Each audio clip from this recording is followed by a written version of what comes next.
Bonjour et bienvenue à l'émission La Parole Vivante. Cette émission, on se comprend la Bible et on découvre qui est Dieu et quel est son plan extraordinaire qu'il a pour nous. Aujourd'hui, mon collaborateur, Jean-Sébastien Morin. Salut Jean-Sébastien. Bonjour Simon. Jean-Sébastien, peut-être qu'il y a des gens qui disent « Ah ouais, je l'ai déjà vu, lui. Peux-tu un peu résumer, c'est quel genre de ministère que tu as, qui que tu es? Bref. » Donc, oui, j'ai plusieurs chapeaux dans ma vie. Je suis pasteur d'une petite église, un des pasteurs d'une église en Montérégie. On fait une implantation d'église là-bas, dans le coin de Belleuil. Je m'occupe d'un ministère qui s'appelle One Hope Canada au Québec, qui essentiellement, on crée des ressources, des livres, des podcasts, des vidéos pour la formation de disciples et pour l'évangélisation. Donc, un de nos rôles, c'est comment est-ce que tu communiques l'Évangile aujourd'hui d'une façon qui va être claire, humoristique. Et donc, c'est vraiment au cœur de dire comment est-ce qu'on crée des ressources en français parce qu'il existe peu de choses en français. Donc, c'est vraiment notre but là, d'en créer le plus possible et de générer même. Il y a une conférence qui s'en vient l'année prochaine, Écrivains chrétiens du Québec, par exemple, où on veut générer une nouvelle génération d'écrivains. Donc, c'est vraiment notre but, c'est de multiplier les ressources, mais multiplier aussi les gens qui mettent l'épaule à la roue pour faire une différence. Est-ce que tu te considères une personne qui est passionnée de l'Évangile, passionnée de la parole de Dieu? Ah oui. Passionné de Jésus? Amen. Passionné de Dieu? Amen. Super. Est-ce que pour toi, le fait d'être un chrétien, ça veut dire que c'est toujours et tout le temps beau? Tu as un sourire, à tous les fois que tu viens, tu es dynamique, tu es de bonne humeur. Ça veut-tu dire que c'est la réalité quotidienne de Jean-Sébastien Morin? Je suis une personne qui est effectivement très joyeuse. La joie est vraiment quelque chose, je pense, qui me définit. C'est un fruit de l'Évangile, je pense, que j'aime voir dans ma vie. Mais il y a des moments plus tristes, il y a des moments plus sombres, il y a des moments où tu te poses la question, est-ce que j'ai ma place ici sur Terre? Je pense que tous les êtres humains, dans la Bible, il y a une série de gens que, tu sais, Élie, Jonas, il y a plein de gens dans la Bible qui arrivent des moments, hey, ça va pas aujourd'hui. Et ça, je pense que c'est une des choses à lutter. Chaque jour, je me lève avec l'impression que j'ai trop de choses à faire des fois. Toi aussi? Sauf que peu importe combien tôt je me lève, j'ai quand même l'impression que j'ai trop à faire ou que je dois être quelque chose. Fait que je vis avec cette pression-là de performance. Puis je pense qu'on vit dans un siècle où on doit toujours courir. Fait que je te dirais, je lutte avec cette insatisfaction d'avoir l'impression de jamais faire assez. Fait que j'ai à la fois de la joie, puis de l'autre côté, il y a des moments, puis ça t'amène des fois dans un coin plus... Pas dépressif, mais plus sombre. Sombre, oui, dans le sens comme... Tu sais, j'ai un de mes amis qui a écrit, je vous recommande le livre, Le côté obscur de la vie chrétienne, de Pascal Deneau, et qui parle de la vie chrétienne, il y a des côtés plus difficiles, où c'est pas... On est des pécheurs, puis, tu sais, j'ai des enfants, j'ai une épouse, puis des fois, je regarde mes péchés, mes défauts qui se voient dans mes enfants, puis tu dis, oh boy, j'ai transmis ça, tu sais. Ouais. Fait que je te dirais, il y a c'est une tension. Oui, puis non seulement ça, des fois, il y a des événements qui sont complètement hors de notre contrôle, qui viennent nous bouleverser, qui viennent atteindre notre stabilité émotionnelle. Il y a même des gens qu'au niveau chimique, au niveau des neurotransmetteurs, il y a une faiblesse là. Donc, c'est plus facile pour eux de justement d'être nostalgiques, d'aller vers ce côté-là plus pesant, puis qui luttent avec des pensées dépressives pour le restant de leur vie. Puis, il y a des gens là-dedans qui sont chrétiens, des chrétiens qui sont forts. Je pensais, au début de ma vie chrétienne, j'aimais beaucoup Charles Spurgeon. Puis Charles Spurgeon, à un moment donné, je lis il y a plusieurs biographies, puis il relève tout le monde que Charles Spurgeon luttait avec la dépression. Puis peut-être vous ne le connaissez pas, il a vécu au 19e siècle, il était appelé le prince des prédicateurs. C'était quelqu'un de grand à son époque, pas grand parce qu'il avait une grande personnalité, il était grand parce qu'il aimait la parole de Dieu, il aimait Dieu, puis il prêchait avec puissance. Fait que Dieu a fait de grandes choses, mais ce gars-là, il luttait avec des idées noires. Puis dernièrement, il y a quelques années, j'ai appris que John Piper avait aussi cette même lutte-là. La lutte de sa vie, c'est justement ces idées noires-là. Et moi, je vais le dire, j'ai la même propension. C'est pour ça que ça attire mon attention. Je vais comme, wow, OK, il y a de la pression. Il y a de la pression. Aujourd'hui, on va parler d'anxiété et comment l'Évangile vient être pertinente dans un contexte c'est hyper anxiogène. On sort du COVID, ça l'a explosé l'anxiété. Et parlons-en un peu. C'est quoi l'anxiété, Jean-Sébastien?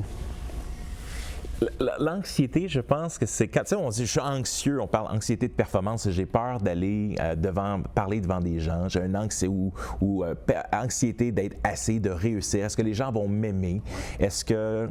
Fait que l'anxiété est reliée à quelque chose d'autre. L'anxiété est juste, c'est un symptôme de quelque chose qui est en bout de ligne, je veux être aimé, où je vais être reconnu.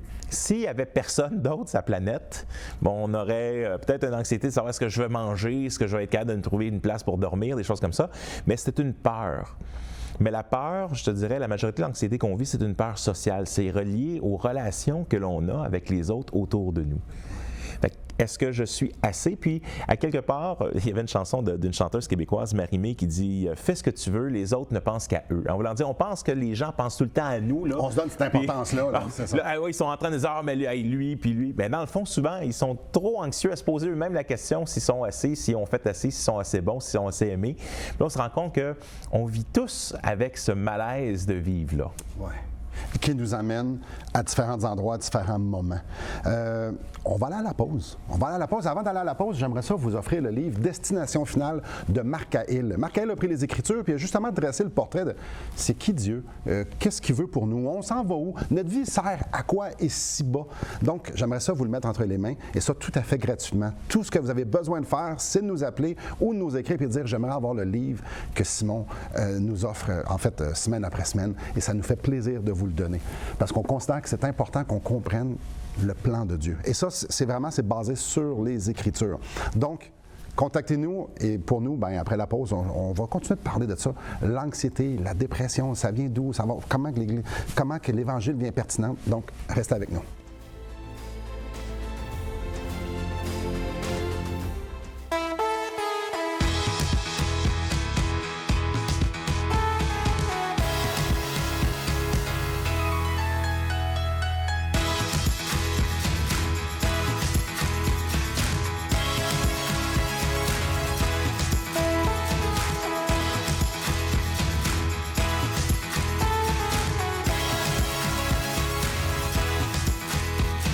Pour en savoir plus, visitez radioespoir.ca. Bonjour à vous. Jean-Sébastien, ma femme est technicienne en laboratoire, donc elle travaille dans une pharmacie. C'est une de celles qui compte les pilules des antidépresseurs et selon ses dires, il n'y a pas d'études scientifiques, là, c'est ma femme qui compte des pilules.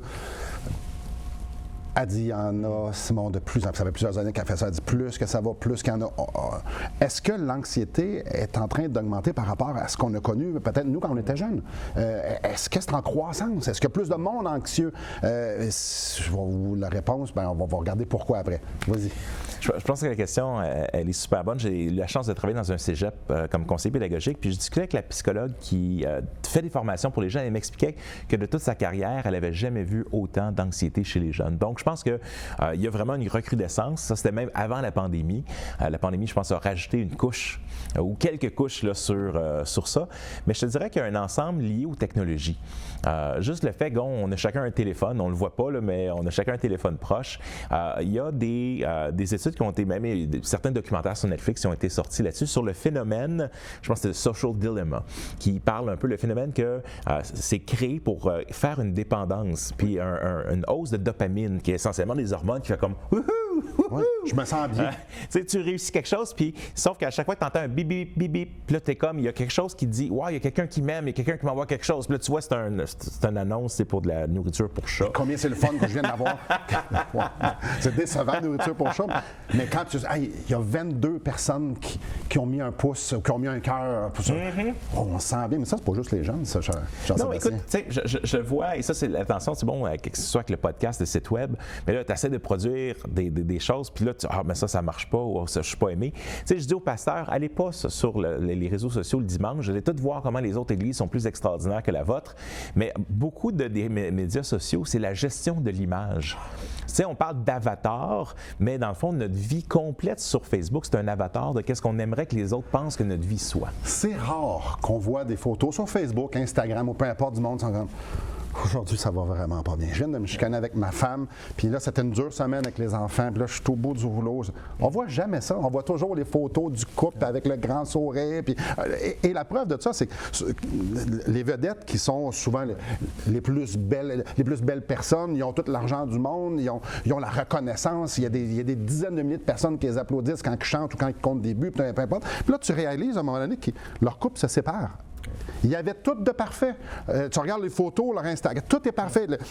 Les fans regardent ces femmes-là, puis vont comme, il faut que mon corps ressemble à ça, les hommes, la même affaire. Puis on fait comme, mais là, c'est nos points de référence. Il y a une grande pression sociale d'être à la hauteur, de projeter cette image-là que les gens vont faire comme, ah, lui, sa vie, elle est exemplaire. C'est rare les gens qui vont écrire sur leur Facebook, ce mois-ci, j'arriverai pas à la fin du mois, il me manque 250 $. En tout cas, ça fait quelques années que je suis sur Facebook, j'ai jamais vu ça. Mais je pense que tu vois avec Bill Gates qui a quitté Microsoft pour faire des offres caritatives, Elon Musk, il y a beaucoup de ces gens-là vont dire ben ils sont pas heureux là. C'est ça. On a posé la question à Rockefeller, qui était l'homme le plus riche du monde, combien de millions il faut pour être heureux, puis il a dit un de plus. Juste un plus, ouais. Il y a comme il y a vraiment une pression plus grande et là tu te rends compte que ce qu'on aspire à, le succès, l'argent, les relations, les gens qui l'ont. Puis on le voit dans l'Ecclésiaste, dans la Bible. Ben oui. J'ai eu toutes ces choses plus que tous les autres avant moi. Et sa conclusion, c'est? Vanité des vanités.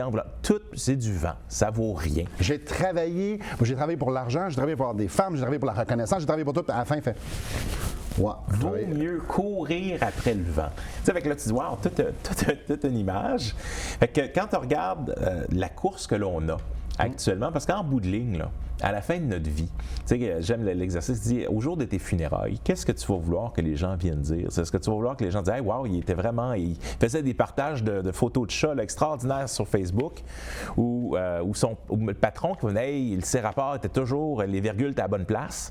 Là, tu te rends compte que qu'est-ce qui nous semble attirer du bonheur, en guillemets, mais dans le fond, ça n'a aucun côté long terme. Il y a beaucoup de gens qui, juste avant de s'enlever la vie ou faire une tentative de suicide, mettent une photo avec un gros smile puis le meilleur des repas au monde qu'ils ont mangé. Et c'est là que tu te rends compte que il y a un malaise de vivre profond. Je l'ai vécu, mais dernièrement, on a un ancien petit voisin de l'ancienne maison où on était qui, fin de son secondaire, qui s'est enlevé la vie. Puis il y avait la note un peu qu'il avait écrit, c'était pas la note intégrale, mais juste de dire qu'il pensait, mais je vais être plus heureux, mort, ultimement, que je suis maintenant.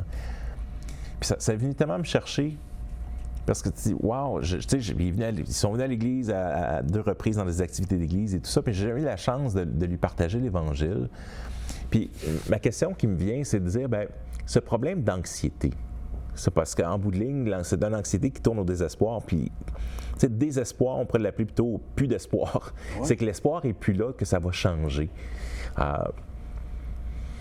Est-ce que l'Évangile a une réponse à ça? Parce que je me dis, bien, si j'étais convaincu que l'Évangile... Parce que oui, l'Évangile peut te donner l'espérance de la vie éternelle, mais quand ta vie est brisée maintenant, est-ce que je pense réellement que le message de l'Évangile aurait pu changer sa situation? Ou est-ce que je crois le mensonge, qui est un peu de dire, ah, mais il y a de l'air heureux, l'Évangile va... Pourquoi je partage? Il ne voudra pas entendre parler de l'Évangile parce qu'il y a de l'air heureux. Mais on a tout l'air heureux. Puis même quand on est dans un moment plus dépressif, mais dès qu'il y a quelqu'un d'autre qui apparaît à côté de nous, là, hey, ça fait longtemps qu'on ne s'est pas vu. Tu sais, Robin Williams, par exemple, ou d'autres. Là, tu te dis, ben, le moment d'avant... un grand humoriste, un grand acteur. Sa vie, ça te fait rire millions de personnes. C'est ça. Puis là, tu te dis, ben, on est facile et on est rapide à mettre cette image-là que tout va bien. Mais en bout de ligne, je pense que des fois, j'ai cru. Puis c'est pour ça que je me tais. C'est que je me dis, ben c'est un mensonge. Parce que je pense qu'on pourra peut-être regarder un passage qui dit, mais l'homme sans Dieu, pas juste l'homme, la femme, mais peut pas être réellement heureux. Puis si c'est ce que la Bible nous dit vraiment, mais alors il faut vraiment se le rappeler, puis dire non, c'est vrai, même si ça me sonne des fois comme si j'ai de la misère à le croire, ben oui, c'est vrai. Il ne faut pas que je croie ce mensonge-là. Je suis un puits sans fond que je vais essayer de remplir avec toutes sortes de choses. Je vais essayer de me convaincre avec toutes sortes de choses. Et mon puits sans fond ne pourra jamais être rempli parce qu'il est sans fond. Donc, jamais je vais pouvoir dire là, je suis trop heureux. Je suis trop aimé. Non, ça n'arrive pas. Il nous en manque toujours un petit peu plus dans ça, dans tous les domaines. Jamais j'ai dit mes enfants sont trop parfaits. J'aimerais ça qu'il y ait des défauts. Là. Non, c'est pas vrai.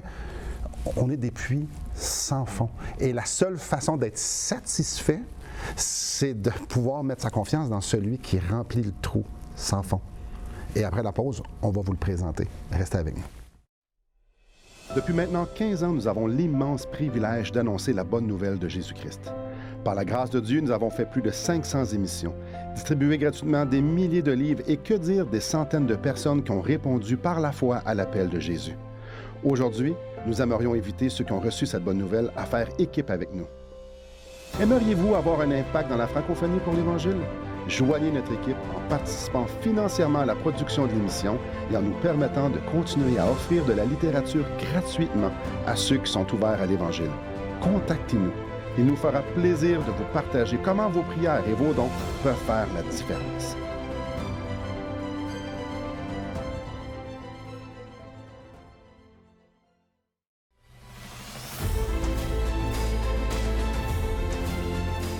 Bonjour à vous. On est en train de parler d'un sujet qui est lourd, qui est complexe, qui vous touche probablement directement ou indirectement parce qu'on connaît tous des gens qui sont propices à la dépression ou aux idées noires. Puis il y a différentes saisons, puis probablement que chaque être humain vit ça à un moment donné. Comme je dis avant la pause, on est un puits sans fond qu'on essaie de remplir. On essaie de remplir avec de la joie, avec des photos, avec ci, avec ça, avec l'argent, avec l'alcool, avec la sexualité. Il y a tellement de choses qu'on essaie de le remplir. Puis la preuve que c'est un puits sans fond, c'est que jamais on dit c'est assez. Et il y a un passage dans la parole de Dieu qui vient m'interpeller vraiment. Ça se trouve dans Colossiens chapitre 2, verset 10. C'est un énoncé choc. Ça nous dit « Vous avez tout pleinement en lui », en parlant de Jésus. Il est possible que l'être humain soit complet, que le puits soit rempli. J'ai tout pleinement. Et c'est le sens ici, là, c'est vraiment ça, avoir été rempli, être complet. L'Évangile, elle est hyper pertinente pour les gens anxieux, pour les gens dépressifs, pour les gens qui sont peut-être à la maison, qui ont des idées noires ou qui ont des idées qui ne les amènent pas dans des verts pâturages. L'Évangile, Jean-Sébastien, est la solution. Christ est la solution. Tout est là. Peux-tu nous aider à justement avoir ce joyau-là pour que ce joyau-là vienne nous satisfaire et remplir notre puits?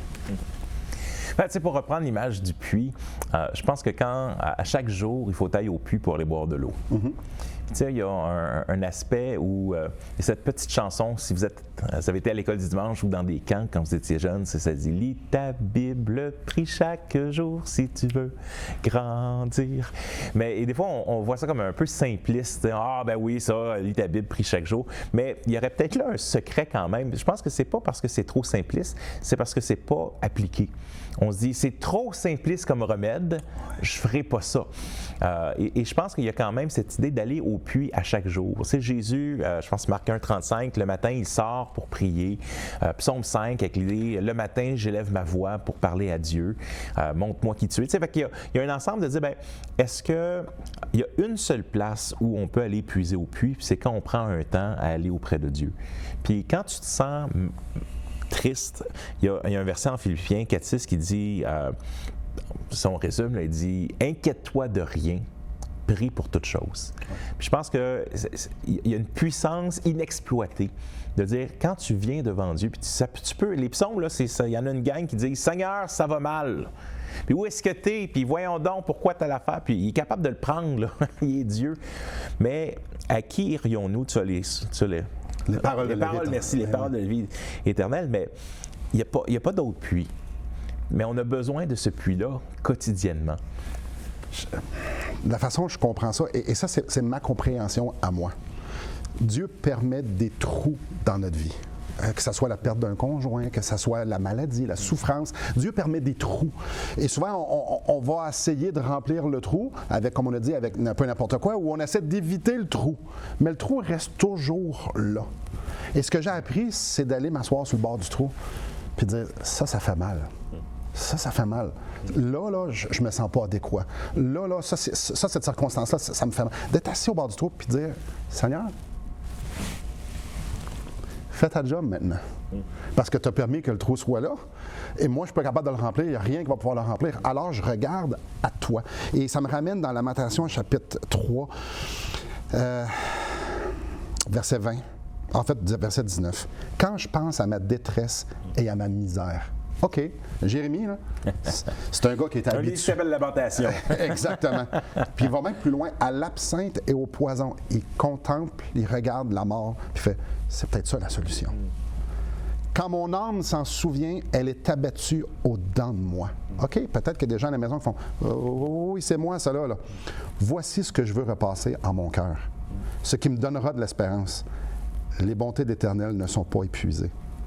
Ses compassions ne sont pas à leur terme. Elles se renouvellent chaque matin. Oh, que ta fidélité est grande. Alors, quand il y a un trou dans notre vie, contemplons le trou.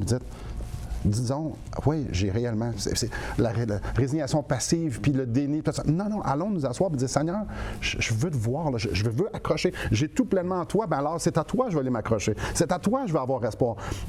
Tu es mort sur la croix pour moi. Dans Romains chapitre 8, c'est justement ça. C'est lui qui n'a pas épargné son propre fils, comment nous donnerait-il pas aussi toutes choses avec lui? Alors, Seigneur, je viens réclamer ta présence. Tu me dis dans les psaumes que tu es près de ceux qui ont l'esprit brisé, ceux qui ont le cœur dans l'abattement. Seigneur, c'est moi, là. Alors, je m'en vais, j'ouvre pas la télévision, je prends pas mon téléphone, je prends pas aucun autre livre, je vais même pas dans mon propre cœur. Tout ce que je vois, là, c'est je fais, Seigneur, je prends ta parole, puis tu me dis que tu es là, alors je m'attends à toi. Alors, viens me montrer, viens me donner espoir, et 100% du temps.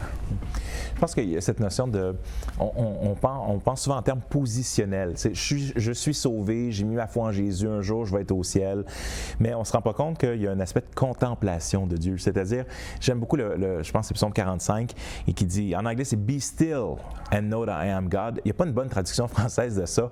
En bon québécois, c'est « Arrête ». Arrête, puis sache que je suis Dieu. Contemple que je suis Dieu. Puis c'est de dire des fois, hey, je suis devant...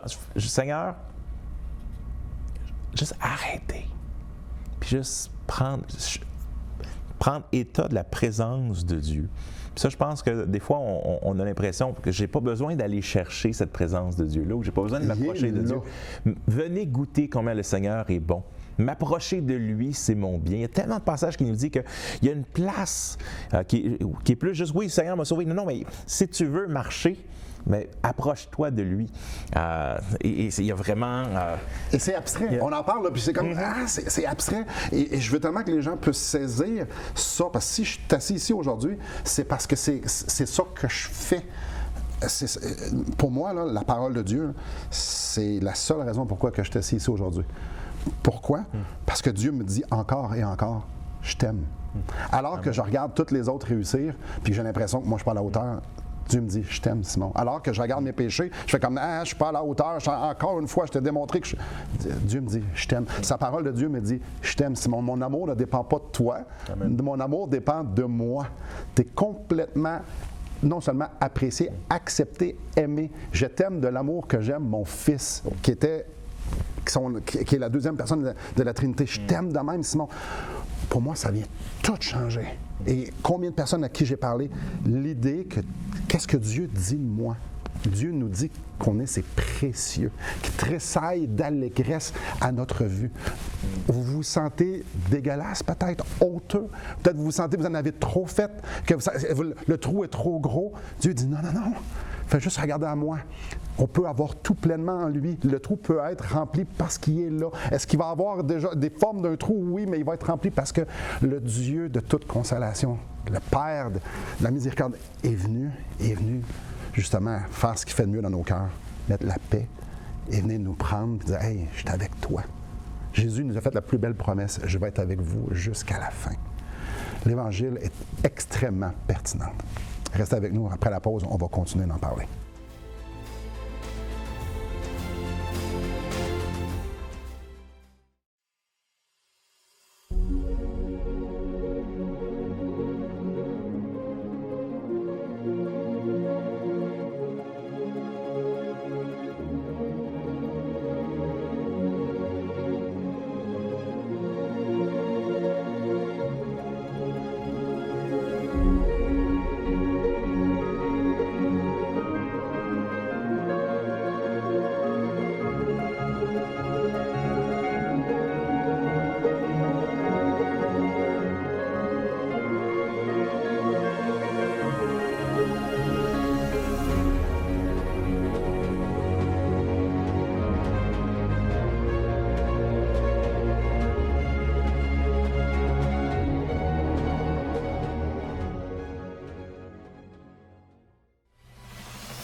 Très bonjour à vous. Jean-Sébastien, oui, on reste accroché à Jésus. Oui, on s'accroche à ses promesses, on s'accroche à ce qu'il nous dit de nous. On le dit encore et encore, la Bible est suffisante, Jésus est suffisant, son sacrifice est suffisant. Mais il y a peut-être des gens à la maison qui font comme, c'est encore abstrait, je vais prendre la pilule qu'il me donne, puis je vais juste me confier en Jésus, puis ça va mieux aller dans l'après-midi. Tu verrais que ça marche? Il n'y a pas de... Personne la dépression, ça prend du temps des fois à en sortir. Il y a des conditions médicales que je passais par des épuisements professionnels, puis ça prend du temps. Ouais. Par contre, je te dirais, même dans Notre Père, tu as cette idée du aujourd'hui. C'est notre Père qui est aux cieux, qui dit « Aujourd'hui, donne-nous notre pain quotidien, pardonne-nous nos offenses comme nous pardonnons ceux qui nous ont offensés. » Parfois, les relations brisées sont souvent des sources d'anxiété qui sont très grandes dans nos vies. Mais le Notre Père nous rappelle que Dieu s'attend qu'on puisse aller à lui chaque jour. Fait que des fois, c'est comme la perte de poids, c'est comme quoi que ce soit, c'est pas une fois, c'est une marche continue qui fait que tu es rétabli. Et c'est la même chose, on est sauvé de notre péché, mais un petit peu à la fois. On est pardonné tout d'un coup, mais on en est libéré un jour à la fois, tant qu'on marche avec Dieu dans la bonne direction. Parce que c'est ça que les péchés habituels, c'est ça avec plusieurs choses. Fait que cette idée de c'est réglé, mais la Bible, c'est pas ça qu'elle enseigne. C'est dit, ben non, c'est la sanctification, ça va prendre toute notre vie. Même avant de mourir, Dieu va faire finir les touch-ups finales avant qu'on puisse le rencontrer. Le salut, c'est une fois pour toutes. Tu peux avoir l'assurance que tes péchés sont pardonnés en un instant. Ça, c'est sûr. Quand je mets ma foi en Christ, dans son sacrifice, je suis lavé de mes péchés, un salut parfait. Je peux avoir l'assurance. Maintenant, le restant de ma vie, je m'accroche à Jésus. Et je reste accroché. Et parfois, naturellement, parce que je suis un pécheur, je me détourne, je reviens à Jésus. Et c'est vraiment ça, notre appel aujourd'hui. L'anxiété, la dépression, s'il y a un nuage noir, c'est pas une pilule qu'on prend puis c'est fini. Je parle de pilule de chrétienté. Si je fais ces 2 affaires-là ou ces 12 affaires-là, je vais être correct. Non, c'est toute ta vie. Tu apprends à te tenir attaché après Jésus. Alors, peu importe ce qui arrive, tu dis non, c'est toi, je veux remplir mes pensées de toi, je veux marcher droitement avec toi, je veux prendre tes promesses et je veux les serrer dans mon cœur, je veux que ça soit mon partage, mon quotidien, je veux que ça penser à ça. Plus que Christ est dans nos pensées, plus qu'on apprend à vivre pour Christ, plus que le puits reste plein. Mais c'est une histoire d'une vie qui commence peut-être pour vous aujourd'hui. Merci beaucoup, Jean-Sébastien. Toujours un plaisir, Simon. Merci beaucoup à vous. Et que le Seigneur vous bénisse.